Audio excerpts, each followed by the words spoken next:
Hello students, today we are going to see the new lesson Characteristics of 18th century poetry.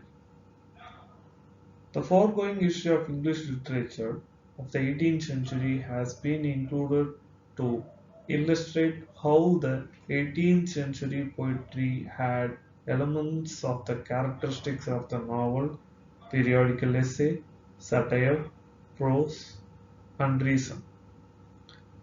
From the previous unit, that is 18th century English literature, it is clear that the ethos of the age was fully reflected in the prose and poetry of the period.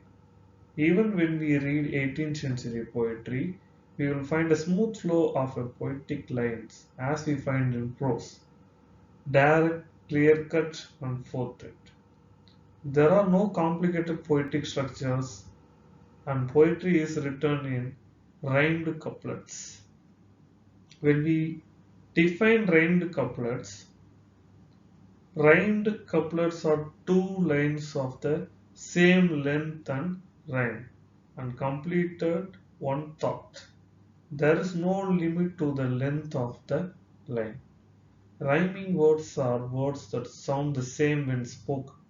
They don't necessarily have to be split the same. Characteristics of 18th century poetry. 18th century poetry is known as neoclassical poetry. Neo means new, and classical means writings that follow the style and works of ancient Greek and Roman poets.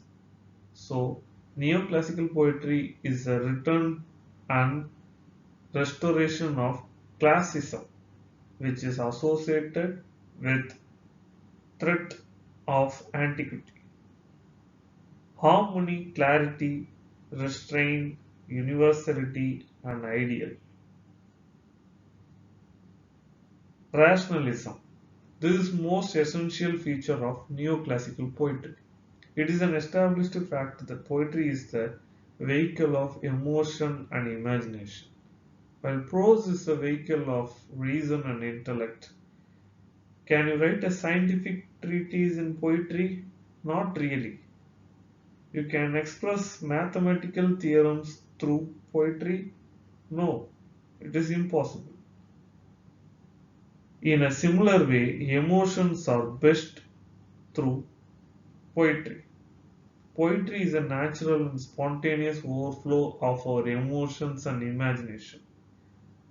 Abstract ideas, heightened feeling, deep emotion that cannot be directly expressed through prose. It needs poetry, which is a free flow of sound, images, and ideas. But in 18th century, a pointed above, the poets preferred logic, reason, sound, sense, and judgment, as against feelings, sentiments, and emotions. The 18th century neoclassical poets viewed reason as the mainspring and inspiration for their poetry. This emphasis on reason in a large measure curtailed spontaneity and rejected fancy and imagination, which formed the very source of romantic poetry. As a result, 18th century poetry often seemed artificial and manufactured at the time's labor. Neoclassicism is distinctly different from Romanticism. If we understand this difference, it will be easy to figure out the characteristics of 18th century poetry.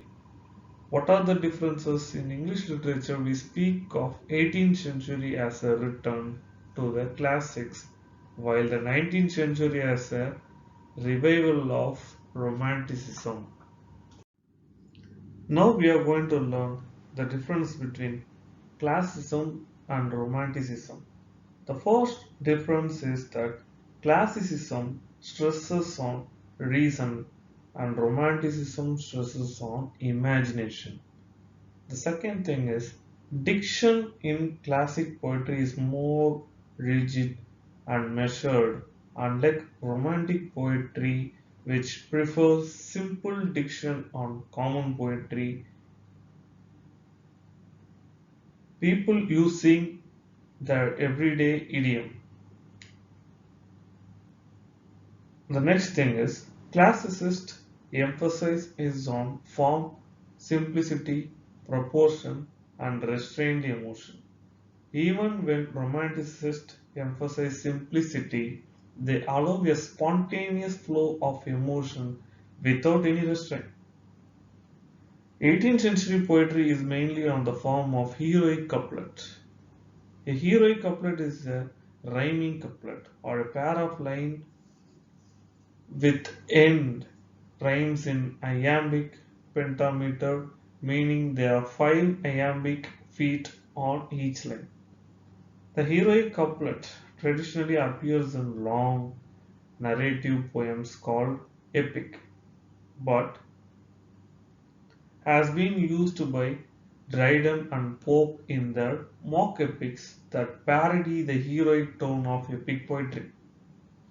Every couplet is a complete unit with a grammatical pause at the end of the second line.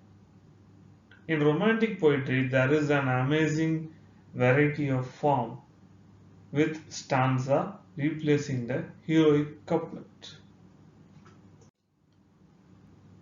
The next difference is the world according to the classical poetry has a rigid structure.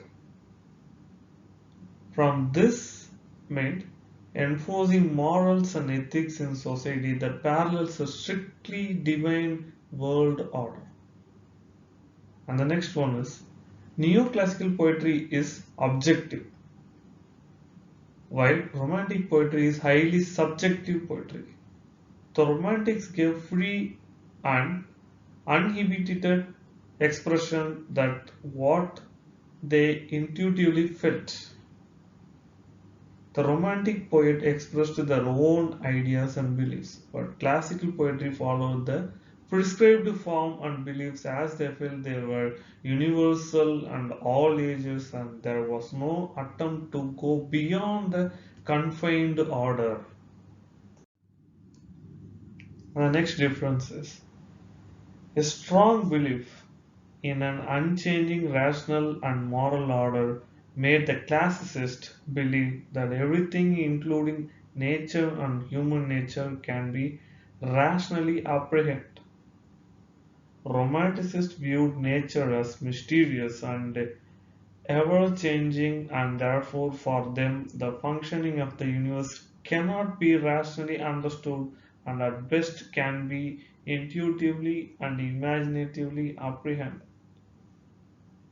And the next difference is classicists believe in traditional values of humanity and would not challenge tradition and the laws of existence that it had sanctioned.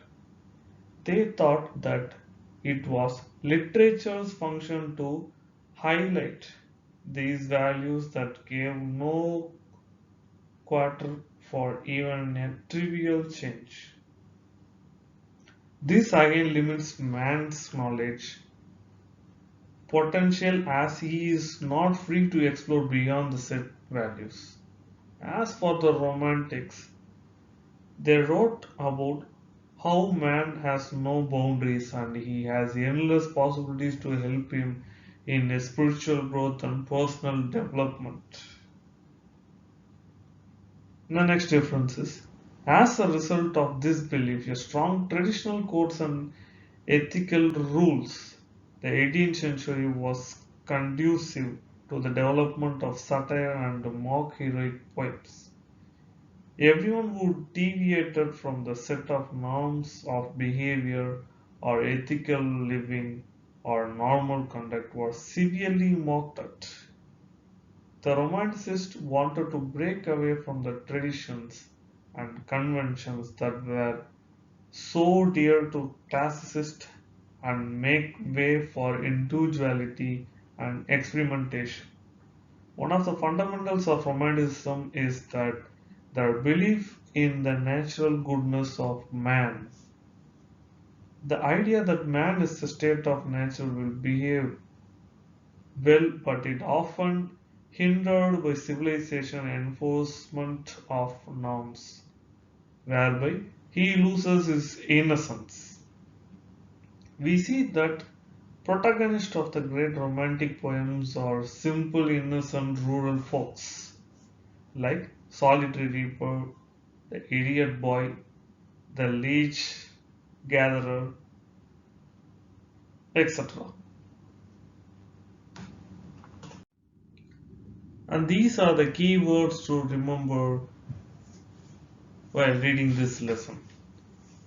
The key words are lyric, rhyme, rhythm, meter. Lyric is nothing but a category of a poetry that expresses subjective thoughts and feelings, often in a song like style or form. Rhyme is similar to sound, especially with respect to the last syllable. Rhythm, the basic unit of poetry, such as the beat. Meter, the arrangement of words in rhythmic lines, poetic measure. With this information, I conclude this lesson. Thank you.